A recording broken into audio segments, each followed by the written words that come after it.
So I had some students ask me how to solve synthesis problems, and so I'm going to do a quick recording in my notes here, and I'll try to post these for you. We want to make the ketone on the right, that's 2-hexanone, from acetylene. So the first thing you want to do is count carbons. So we'll count carbons. We'll go 1, 2, 3, 4, 5, 6, like that. And then when you look at it that way, then I have 2 carbons here. This is 2. And so I need to add a total of 4 carbons. So I need to think about something with 4 carbons and then the acetylene, which gives me the 2 carbons. So a lot of times what I'd have people do is go ahead and write it out like this. I just wrote that up there to make my notes easier to write on the problem.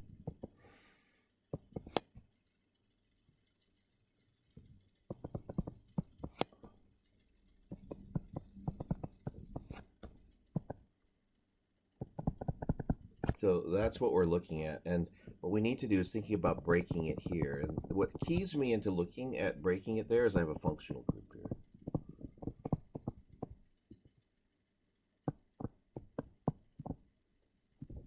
So I'll break it at that point there, and I need to think about what this could be, and then what this could be. And part of the way you do this is you have to know your transformations, your reactions really well to say, well, how do I get a ketone? In particular, this is a methyl ketone.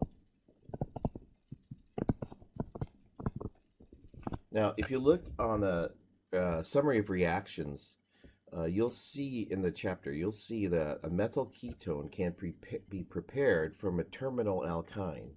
So what you think is, well, I have this methyl ketone, so that could have been this. And then I'll use an arrow that looks like this. This is known as a retrosynthetic arrow.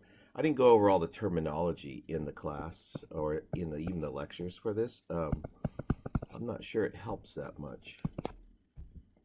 So this is one part of the molecule. And then the other part of the molecule, I'm going to draw a hard line here. It's going to be something like this. Now, if you'll look in the summary of reactions, what you'll notice is you can add an acetylide ion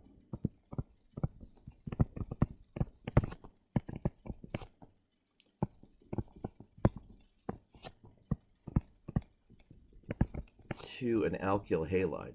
And it's actually a substitution reaction.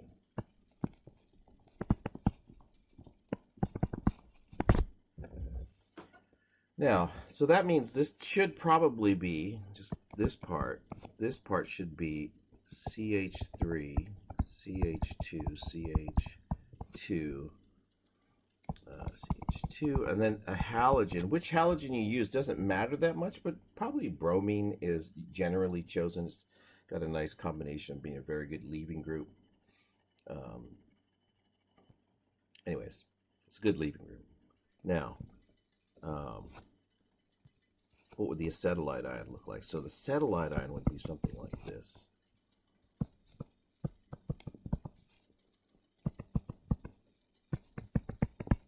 And you notice that looks very much like ethine or acetylene. So what you have to think about is how do you make that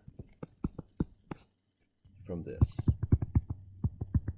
And I'm going to drop some of the notation here. It's taking too long just to write.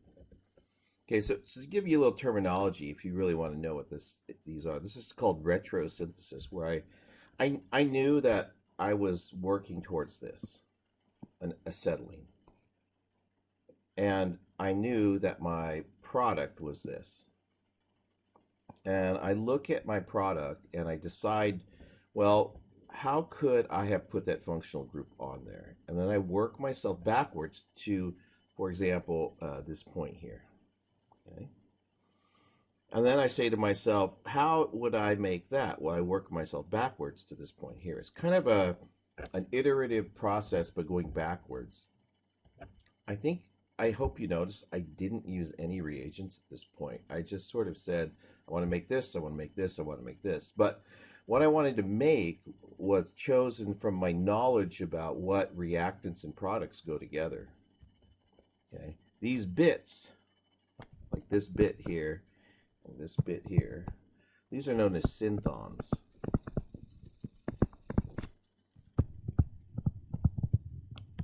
They're the synthetic pieces that we put together in order to make a new molecule. They're not necessarily molecules in themselves, but they're the bits of the molecules that will make the final product. You have to use your knowledge of reactions in order to go through the synthesis and produce those particular synthons. So, having said that, let's write out what the answer or the solution to the problem looks like. So the first thing that you have to do is you have to start with your first reactant, which is acetylene. And then you're going to add NaNH2. This is the strong base. I don't care particularly at this level whether you know this is liquid ammonia that you're doing this in. And then what you get is this. It doesn't have to be liquid ammonia, but anything that it's soluble in. But oftentimes this reaction is done in a liquid ammonia. It's very cold, minus 78 degrees. Yeah, so anyways, that'll give you this. So that's one bit that you made. And then to that, you're going to add CH3, CH2, CH2, CH2, and then let's do Br. It doesn't really matter which one you use. They should all work fairly well. So that's how you do that bit, and then what you're going to end up with is your product, or not your product, your first, I don't know, retrosynthetic product, I should put it that way. I don't have a good name for it. But your second to the last, CH3, CH2, CH2, CH2, and then triple bond, CH. And then if you look under the list of reactions again, H plus, H2O. Terminal alkynes, they often use a catalyst to help break that bond, because that bond turns out to be relatively stable, and it's mercury sulfate. That's the catalyst. But you could add it to other alkyne reactions too. It's just that typically they add it to terminal alkyne reactions. And that'll actually give you your product.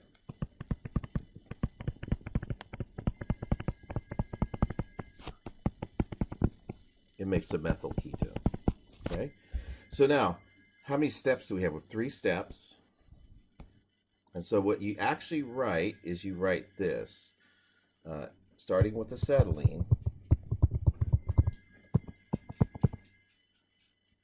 Yeah, that's my phone. Don't go answer your phone. I'll have 1 NaNH2, again from the list of reactions, and maybe a solvent in here. But the important part's the NaNH2.